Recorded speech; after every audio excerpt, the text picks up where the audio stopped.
Good evening, Jordan. Great to have you here. Good to see you again as well. First thing I want to ask is, how are you feeling? Feeling good. Well, feeling better than what I was the last lot of weeks anyway. But that's the week I've started back running, so that's a good sign, and sort of been motoring well. So fingers crossed to be back on the pitch very soon. Okay, and what do you like when you're on the sidelines, when you're not playing? Do you get frustrated easily? I'm not too bad, you know. I'm sort of calm, I think, anyway.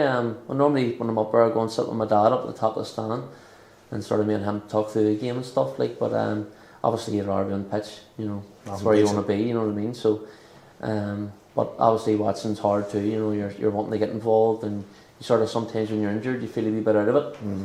So that's hard as well. But no, I'm just glad I'm getting back to fitness here and getting back on the pitch again.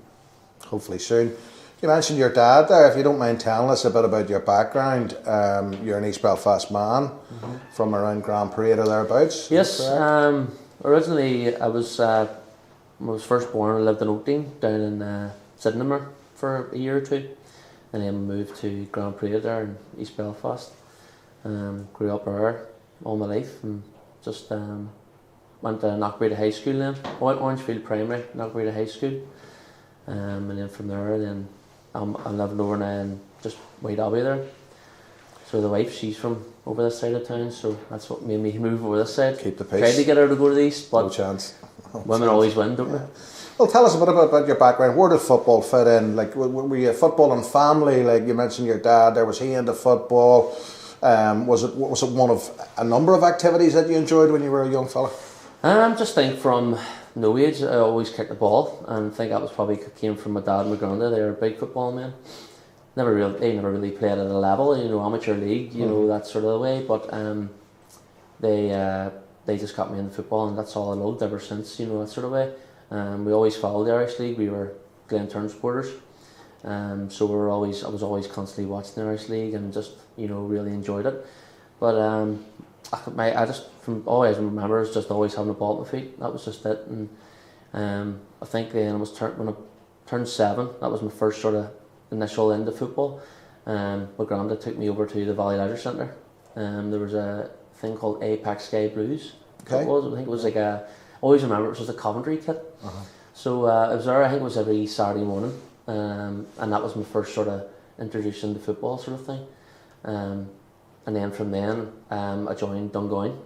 Of course, yeah. So I did, so it was great, really enjoyed it. What position did you play then? Like, were you tall when you were a young fella, like, or were you a late developer, or like? No, I was always small, Right. Always small until I reached about 16, and just one summer, I think I left, was it 5th year, I left school, and I was always known as Wee Jordan, just always from everybody, and that summer just sprouted up, and then 6'3", you know, so, but I was always small, And were there any other players at Dungoyne that came through and did well? And the same team as me was Willie Garrett. Very good. Yeah. So there was a couple of other good players that sort of played amateur league level and stuff. But no, we had a good team there. I was there for 2 years. But at the time, I was also I was about under 10 then. I was going to the Man United School of Excellence with Eddie Coulter and Tony Coulter. So I was going there, and it came to a stage where Eddie Coulter, I think he wanted all the boys that were going to that excellence to play in the same team, so they were always interacting with each other. So then I moved from Dungoyne to Lisburn Youth. Okay. So I did. So we all Lisburn Youth. I think I joined them in under 12s. Played there until about under 15s. But we had a great team there. You know, like Conor McLaughlin played for them right back. Very good. With Daniel Kearns, we had Scott Davison, Jordan Hughes, all these players that have played around the leagues, you know. And we had a group that won everything basically in them couple of years. So it was good growing up, you know, obviously you get you sort of in the winning mentality sort of football thing. education. Yeah, big time. And I left there then under 15s and went to Green Island for a year, which was great. Like Green Island are obviously a great club, you know, brought so many footballers through, and a great year there. And then from there I went to Linfield. So I did for I was training with Linfield when I was about 14, 15 actually, with the under 18s. Adrian Hill brought me up and trained there with the under 18s team. And it was great for me. It was good, you know, sort of the older guys, you know. How to go with your Glentoran background, if you don't mind me asking? With Glentoran back, it was just all my family all supported the Glentoran. I know, but the move to Linfield, did that Oh, the move to ruffle a bit of... Linfield. I'm sure there was a bit of banter. Well, it was just a bit of banter, but it was just, you know, Linfield are a great club, and it was a great opportunity, you know, and Adrian Hill was there at the time, and I sort of knew him quite well, and he brought me in, and it was great for me because, as I say, I was 15, and I was training with 18-year-olds, you know, 17, 18-year-olds, on a Wednesday night, actually up Northdale. They trained at Northdale, so it was great for me. But boys like Martin Skimmon, sorry, big Adam Dick and all, and boys like that, they really looked after me then. So I actually then was playing for Linfield Reserves actually when I was 15. Wow. Too. Yep. I didn't know that. So what position again? Tell me. Because it was always small, I always got forced out wide. Okay. So I was always growing up as a midfielder. Yeah. But I always got forced out wide. But especially my time here at the Cruise, you know, I'm happy to play anywhere. Yeah. See, as long you as can play anywhere. Yeah. Can play anywhere. But as long as you're on the pitch, you're there. You can affect it. You know, so that was good that way. So how long did your time at Linfield go? I mean, I'm thinking about it. You've some pedigree there, Jordan. If you think about it, you know, Dungoyne and Lisburn and you know, and then on to Linfield even as well. Like, it's some pedigree. It's some education for you. Yeah, it was. It was good. Then my time at Linfield, I was there from under 16 level. Made it right up to the reserve level, but I sort of came to. I was sort of 15, I think I joined, and I left whenever I was just 17, I think. So I was there for 2 or 3 years. It got to the stage where I was playing reserve football, but at that time Linfield were a really good team. They were full time. You know, Conor Downey was all I remember, and I was training with them. But it just got to the stage where I wanted to play first team football, and I just thought maybe at that stage, you know, I wasn't going to get that at Linfield. Maybe it wasn't going to be good enough at that time. So I made a decision then to leave, and I think at that stage, I remember going and having a conversation with Linfield, and I think they were a bit taken back that I made the decision to leave. But I just felt that was the best decision for me moving forward. I wanted to get into the first team, and so at that stage then I knew a guy at Lisburn Distillery, and he brought me up to training there one night, and really enjoyed it. The Whites were a really good team then too, really, really good. We were sort of aiming for Europe every year, but I started there. I had to obviously go in at reserve level, played reserve level for 6 months, and done really, really well. And then got moved up into the first team. Who was the manager then, Jordan? Paul Kirk. Paul Kirk was the manager? Yep, Paul Kirk was the manager. Started training with the first team then. Some really good pros then, you know, around the team. I always remember Big Paul Muir always put his arm around me and looked after me at that time. And it was at the end of that season then I made my Irish League debut away to Coleraine. How did it go? Played the last 20 minutes. It wasn't easy. I was playing right wing. I remember just playing against Stephen Carson. Wow, a quality player. What a player! Yeah, what a player. And at that stage, you know, I was a boy, and I just remember coming up against him, and he was great. You know, left foot, right foot. Yeah. But I was just delighted, you know, to make my Irish League debut, and it was a really good moment for me and my family. You know, very proud moment for you as well. Big time. Did you win? I think it was 2 each. Excellent. I think it was 2 each, and I actually remember making my Irish League debut and getting in the car at the 4:45, and I actually remember because my whole family were Glenmen. The Glens actually won the league that day. I remember driving back to the Park Avenue to celebrate winning the league. You know, that sort of way. So it was good times, good memories. Of course. And Distillery, where'd you go from there then? Distillery then, we actually got relegated, so we did. It was Tim McCann and Gary Smith came in and took it at that stage. A really good team, but it was just obviously results and things didn't go our way and we got relegated. But at that stage, I had a couple of options within the Irish League. Portadown were one, and I remember Ballymena were one. But I just felt at that stage I didn't want to go into a team and not play. I wanted to play every week in, week out. So at that stage, I knew a couple of boys at Bangor, and Gareth Gates was there. Of course, yeah. And he brought me in and just had a couple of training sessions and just really enjoyed it. But I just felt like it was take a step back to try and make two forward. But at my time at Bangor, I loved it. Honestly, loved it. It was brilliant. Really, really good club. Great people around it. And the change room we had was brilliant. You know, really, really good lads. Sort of good camaraderie. You know, Counts for a lot. It does. It was great. You know, the training was brilliant. It was good, high tempo. But you'd that sort of, you know, after the game, everybody would have went, you know, into the bar and you'd have had a drink with each other. Or, you know, it was really, really good. But really, really, really good team. Missed out twice. 2 years I was there. Missed out just on coming into the league. I think we got beaten penalties by 1 point in my second season. But it was a real platform. They said to me, like, go play, and I was playing left wing, and I think I scored 50 goals in 2 seasons. Wow, that's pretty good. It was. I'm maybe not known for goals, but in them 2 seasons, I just really enjoyed it. You know, and played football just the way you should. Just go and enjoy it, and just go out and play. Not think too much about, you know, positions and different things. I just got the freedom to go, and so then it was in the second season. Then I think it was in the January. Crusaders came calling, and I had other clubs in for me, but at that stage there was just one club for me, and it was Crusaders. Well, I remember speaking to you about it, Jordan, maybe the first time I met you, because you won one of the Players of the Month awards at Bangor in the championship. And you came up and you were cute enough now. So you won the award and we were having a bit of a chat afterwards. And you were very tight-lipped, but I threw it at you. I said, you're an East Belfast man, aren't you, Jordan? You were like, yes. And I said, I hear the Glens have been sniffing around you, which I had heard they were. And you just turned and gave me a wry smile, you know. But Crusaders, I think, were in a better place. Or tell me what your motivation was in leaving Bangor for specifically Crusaders. Well, yeah, it wasn't an easy decision leaving Bangor, but obviously I went to Bangor to obviously try and take that big step forward. You know, I've always been a person that's been sort of, I've wanted to get to the top, you know, as far as I can go.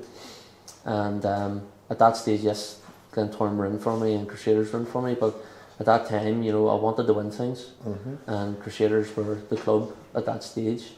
And obviously, speaking to Stephen, you know, he made me feel like $1 million, you know, so it was an easy decision, and I just loved the club. How they were such a family club too. That was a big thing for me at the time, and I was speaking to Stephen as well, and it was just an easy decision. Who do you remember from that first Crusader squad that you came into, and how were you made to feel? Like, anybody give you a bit of stick, or anybody come and make you feel welcome perhaps, or take you under their wing? It worked out really well. I was actually in Portugal with my mates that summer, and we're on the new town, the Strip in Portugal, and I had already signed for Crusaders, and then all of a sudden I heard it was Forsythe, and I looked across and it was the whole Crusaders team. In Albufeira. Yeah. So it worked out. It was really, really good sort of for me just to bed me in with the lads, and I spent the whole time with them, and it was brilliant. So coming to training on that first pre-season was easy, because I'd already spent a couple of days with them all, and they'd made me feel really, really welcome. But coming into that team, you know, they're on the back of, they've already won their first league title. And for me joining, you know, I was coming to the change room, you know, Colin Coates, Jordan Owens, Paul Heatley, Richard Clark, Craig McLean, you know, all these big names. And it was great for me, you know, it was perfect for me to step in, and them boys took me under. And at that stage, you know, I was willing to learn too, you know, and obviously realise that, you know, yes, I've been playing well for Bangor, but it's a complete different kettle of fish, you know, once you're coming up into the top of the Premiership. So I was just there just to listen to them guys and take on any information I could, and they were all great with me. It was some team, yes, it was, and I think I met you in Albufeira myself, actually, maybe the year after. It was the year after. It was good fun, good lads.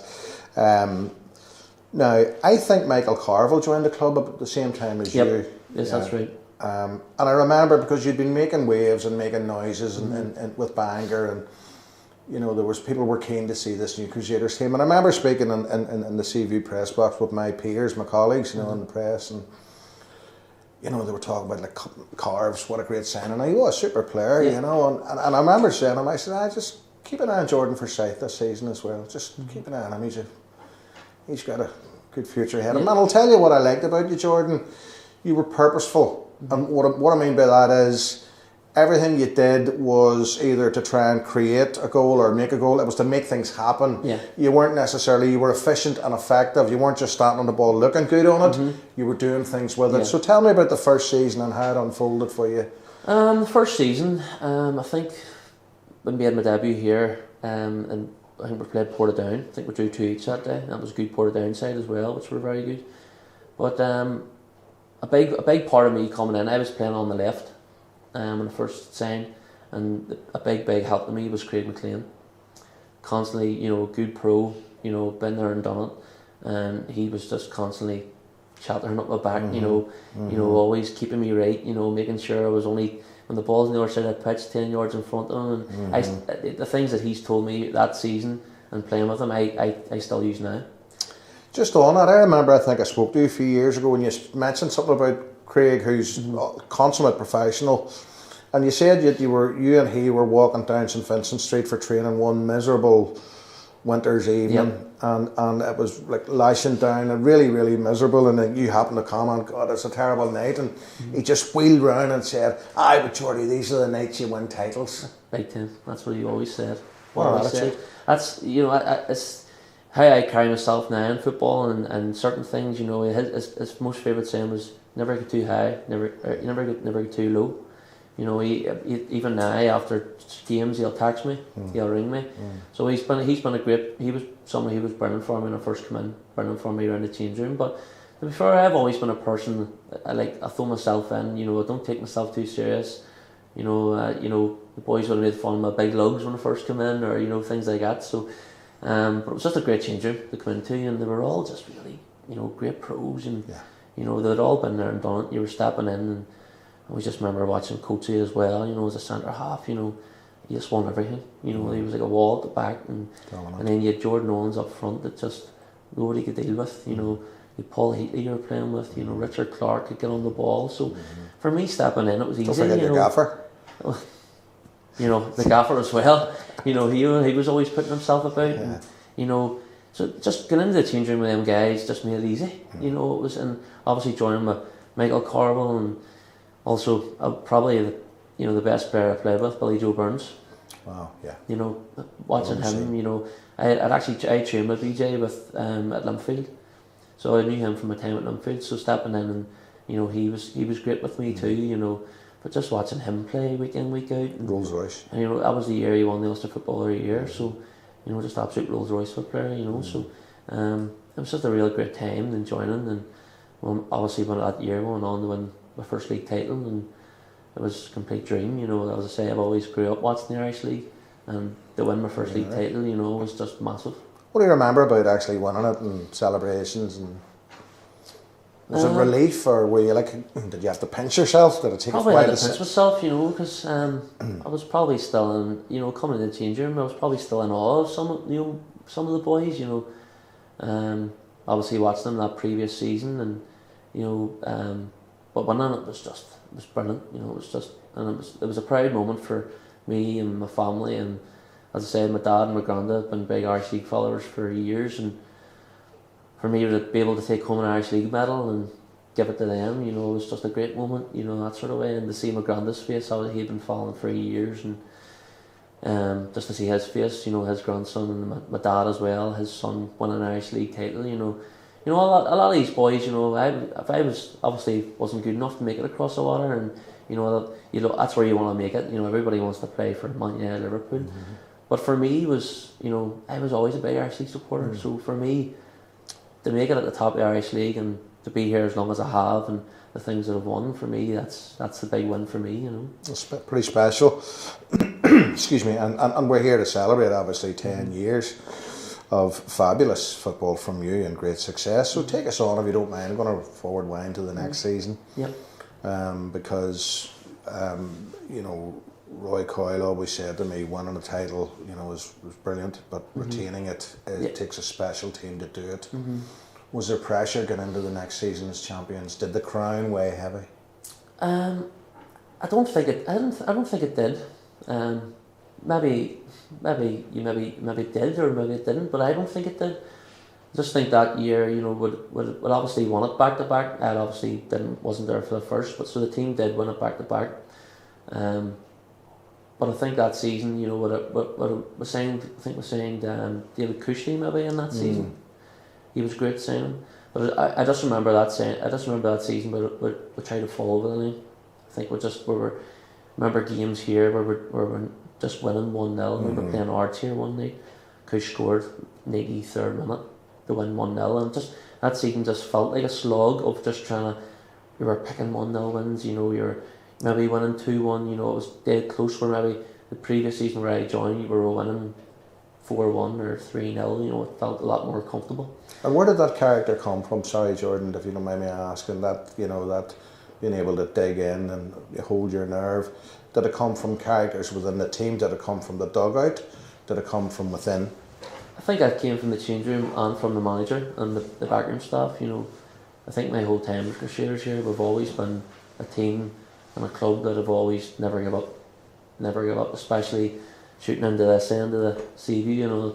We've always said for years when it feels like the ball's being sucked into the net, from the fans as well. So I think obviously Stephen was a massive part in that, of driving the demands of the players.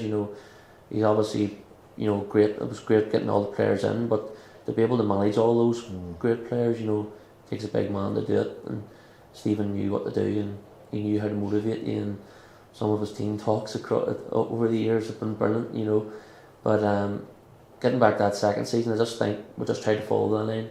But Linfield had a great point from January. Linfield were unbeatable. Well, I want to. That's a fairly traumatic season, if I want to talk about that, because Crusaders are going for 3 in a row. It should be unheard of. Had seen off the threat from Cliftonville, who were a fabulous team just before Crusaders. They won 2 titles in a row, and Crusaders were looking very, very good. But take me through the season if you want. Like, I can remember some things about it, but I'll let you tell me what were the turning points for that season? Because the background, if anybody doesn't know, is of course that Crusaders had a very, very substantial lead. I think it was 9 points, like 9 games to go or something, and then were eventually reeled in by Linfield. Obviously Linfield, we're on a great run from January, but I think that's where I keep saying, I think we're just trying to follow the line. And when you're going and winning a league title, you can't do that. You have to just go and win it. You can't just expect other teams to drop points and you just to fall over the line. So I think that year that was probably the biggest mistake but maybe it would come to a point, where I think maybe you made a bit of tiredness in the team. Maybe I think was dragging in towards the end. Coachy was injured, of course. That was a big loss. Which was a big, massive loss. And losing a player like him in your middle of your back four is massive. But I think sometimes you have to pull your hands up and, say Linfield deserved it. They fought the whole way from January. I think we were playing Glenavon here in the last day, but it just felt like, they were up at Cliftonville, you're relying on Cliftonville to get get a win against them and for us to win. But you just knew that Linfield were going to go out that day and go and win. And it was disappointing from us, but then to go on the following year and did what we did.